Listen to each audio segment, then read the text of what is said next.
I'm so pumped about Ultimate Freyna finally coming to the first Descendant. Freyna has always been my favorite.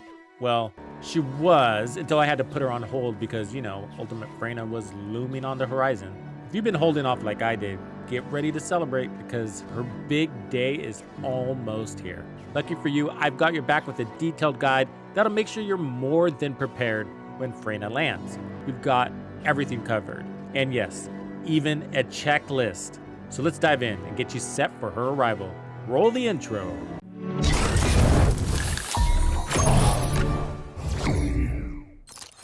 Tux makes it exciting! This is the complete guide for Ultimate Freyna, including that must-have checklist I promised. You can download it from the link below, and I'll walk you through every step so you can hit the ground running when she drops. We're gonna go over reactors, components, mods, and her weapons. And then we're going to talk about resources, and then I have a punch list for you. We have all of the mods that you're going to look towards investing for your builds. Her role is a damage over time dealer using Venom. She's got 4 skills and a passive. So her main attribute's toxic, so every skill is going to have that element related to it. Her skill 1 is a tech skill. Her skill 2 is a dimension, which is a defensive skill. And then skill 3 is also tech. Skill 4 is basically her ult, which is a special weapon. Her passive, so it increases toxic skill power by the number of nearby enemies inflicted with poison.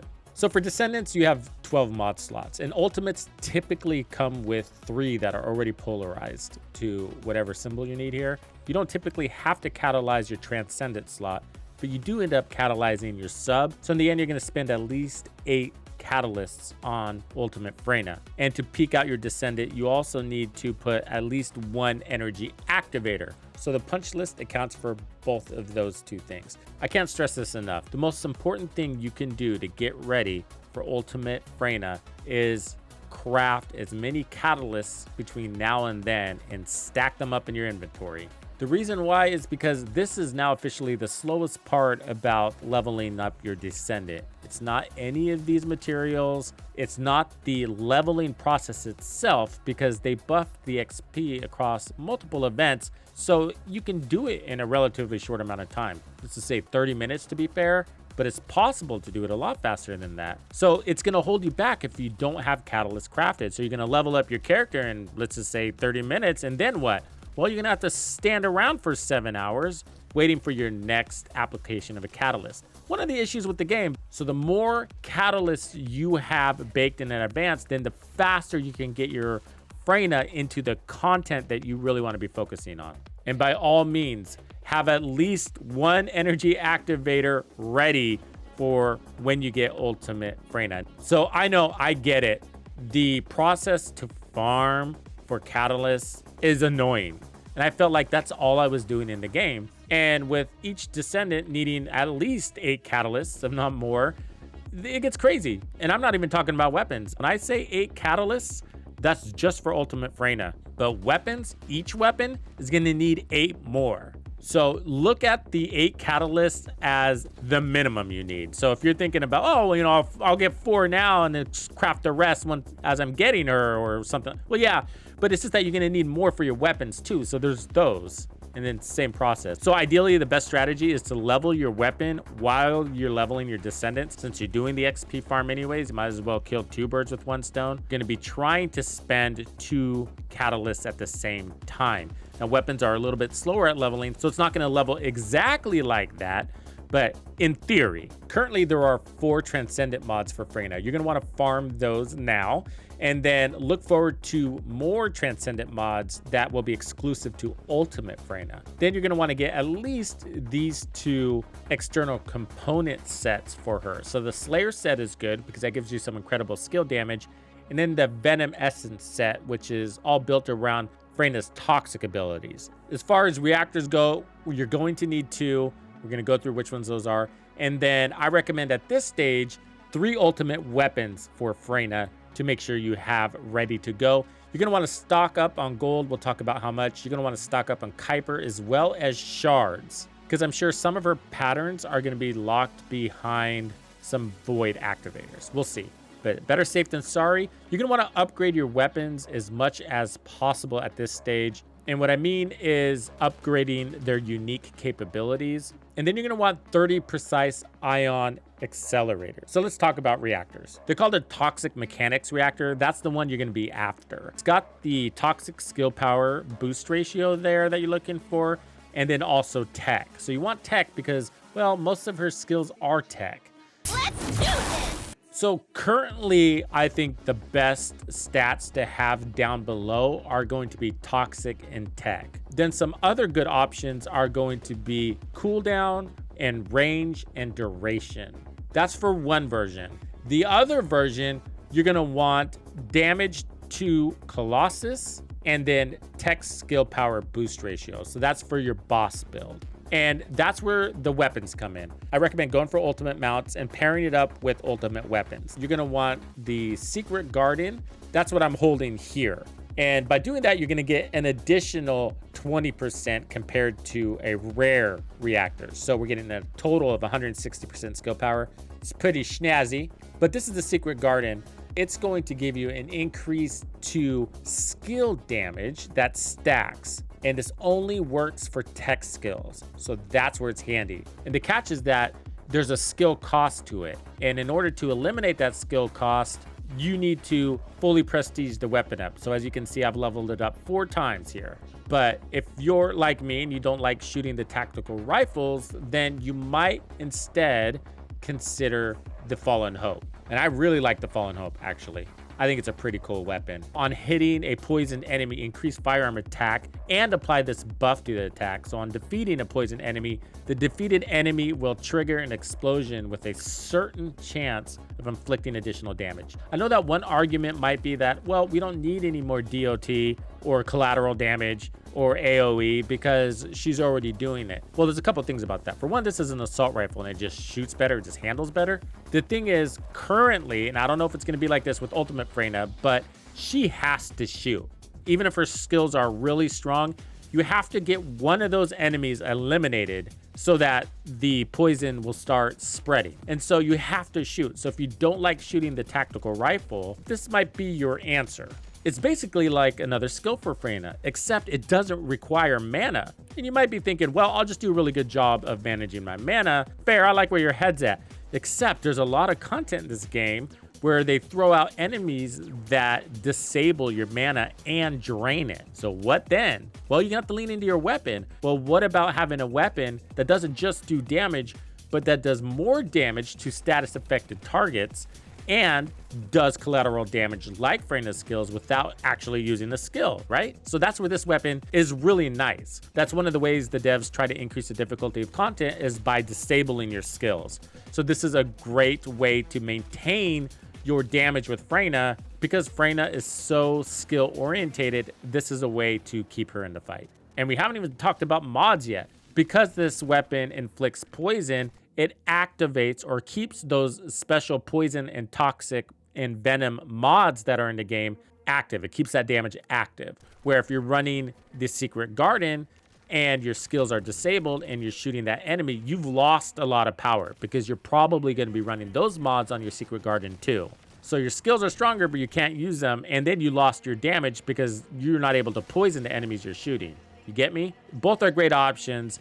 But I think it's a good idea to have the choice at your fingertips, which is why you're going to want both of these weapons. And the third weapon you're going to want is the Python. This one is mostly for bossing. So the Python gives you some excellent weak point damage, and it's got a pretty juicy RPM. But what this gun is really about is buffing Freyna's ultimate. So her ultimate is a special weapon that picks up certain traits off of the weapon that's in your hand when you switch into it. This is one of the weapons you want to have if you plan on taking Ultimate Freyna into the boss arena. So on this list, you can see that I recommend 30 precise ion accelerators. So since Freyna is centralized around her skills, you're going to want to enhance your reactors because, well, that's more skill damage.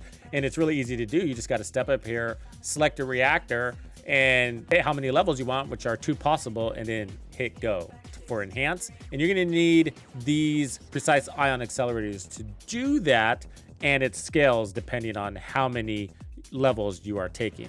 And to complete this, you're going to need 30. That's a minimum recommendation, but because there are 3 ultimate weapons that you're going to be collecting for Freyna builds, then you might end up with 3 reactors. If that's the case, then I'd probably get 15 more.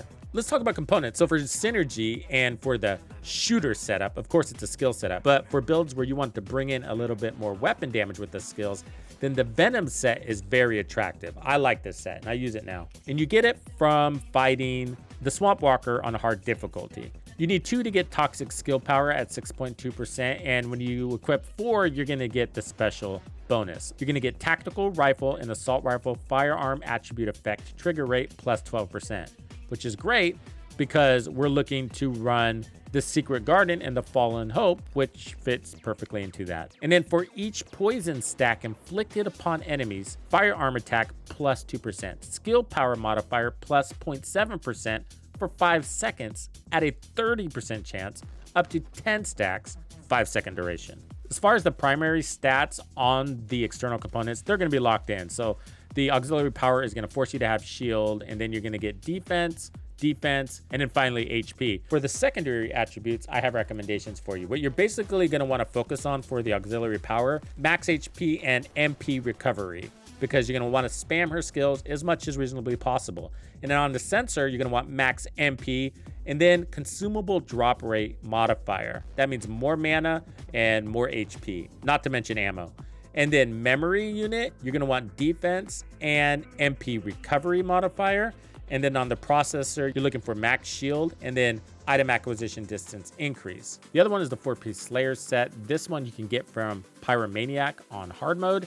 But mostly what we're after is that skill power of 26.1%. Yeah, you're basically seeing this on every Descendant, but that's undeniably really good skill power. But what you do have to consider with this set is the skill cost plus 15%. So that's a little bit of a downer, but there are plenty of ways to work around that. You're gonna want both, but this one will be the better one for bossing, no doubt. For the most part, I'm gonna be looking more towards the Venom Essence sensor because this one is effective, it's synergistic and more unique. And all 3 of those things, that's what I'm looking for at this stage of the game. All right, let's talk about mods. Okay, so Contagion is my favorite currently. So when an enemy inflicted with room 0 trauma is killed, there's a contagion of poison surrounding it. Neurotoxin synthesis, so modifies the effect of room 0 trauma, so it doesn't spread poison but inflicts attack reduction and weaken regeneration, so more aligned for bossing. Then toxic stimulation, defense mechanism, skill conversion, so it's our number 2, grants plague body armor to nearby allies. Not very popular, but it's interesting, it's defensive. Venom synthesis, so putrid venom skill conversion, leaves behind a toxic footprint after every step, inflicts poison on enemies coming in contact with toxic footprint. That's kind of neat, isn't it? She's gonna have more ultimate Descendant exclusive mods, and we're going to want to deep dive into that a little bit more. If you have a lot of Descendants, you might have some of these already leveled up. If so, then your leveling process for Ultimate Freyna is going to be less painful on your wallet. So Toxic Master is one, that's going to be skill power and then toxic skill power. And then we have Venom Synctium, which is toxic skill power with some crit resistance. You're going to have Focus on Toxic, which is going to be toxic and skill cooldown. And then you have Toxic Specialist, which is toxic skill power. And then you have the equivalent, but in tech. So Tech Specialist, Tech Master, Focus on Tech, and then even Technician, which is a skill power modifier. Decimator is also good for her and is on the recommended list. So when defeating an enemy inflicted with debuffs, skill power modifier plus 0.5%, and modifier is good on her. She doesn't have much. That can stack up to 10 times. And so I broke down some costs, but don't take these for gospel because everybody's situation is going to be a little bit different. But this is just to give you a general gist of your expenses when it comes to leveling a character with in-game currencies. It's going to cost about 17.6 million in gold and 2 million in Kuiper on mods. That's really maximum potential. Again, many of you will have leveled up some of these mods, so it'll go down from there. And then it's going to cost 5 million in gold and 515,000 Kuiper per transmod you end up leveling up. There's going to be at least one in there. And then 14 million gold and 1.6 million Kuiper on mods for weapons. You're going to have 3 of those. That's potential. And then 290 caliber on slots, presets, and boosters, if you needed all 3. A couple of tips and tricks on that. One is to make sure you're doing your daily projects. So if you don't know how to access your daily projects, it's in your select menu here. And then if you go to events, this is where you can see that stuff. But one of those is an XP booster for your Descendant, which is pretty darn nice and really easy to get. These are a 5-hour booster, so that's a good gameplay session. Plenty of leveling can happen in that time. Stack these up now. The event runs, I think, till the 28th. So be sure you're doing that. So there's gonna be a lot of pressure on gold. There usually is. Gold has been real good ever since they introduced the infiltration operations. So these, in my opinion, are a really good gold farm. It's not the only way to get gold. I've been doing these in less than 30 minutes all in. 5 million in gold, not bad. There's other ways though. Kuiper farms, well, there's a lot of options, but one of them is here, the ambush point. This is a really good Kuiper farm. Very easy, run in a circle, and you also get code breakers at the same time. Those are always needed. Another one, ironically, is the Kuiper mine, also in Sterile Land, just across the way. You're not gonna have her on day one unless you buy her straight out from the shop.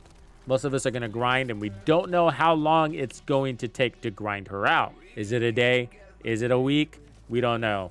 Is it gonna be easier or harder than Haley? The last communication we had on this is that it's gonna be easier than the original Ultimate Descendants we received on launch, but harder than Ultimate Volby. Since there was a lot of feedback on Haley, I wonder if that's gonna be different. I'm really excited about this, and fingers crossed for future content and levels of difficulty. I think there's gonna be a lot coming on October 10th, more than they've revealed so far. Let me know if you're looking forward to Ultimate Freyna down below. Catch you on the next one. Thank you for hanging out with me. My name is Tuxedo Bandido. That's Tito Bandido. One and only. And this was another episode of The First Descendant. If you found this video helpful, subscribe, like, and turn on notifications to ensure you don't miss out on the fantastic experiences waiting for you in The First Descendant. And if you like videos like this, check out the one I have recommended for you right here. If you have anything you want to see covered, be sure to let me know in the comments below. And thank you to all the channel members and donors who make everything possible. Tux Nation wouldn't be without you. When you buy or download anything for The First Descendant, be sure to use Tux's creator code to support the channel. Easy peasy.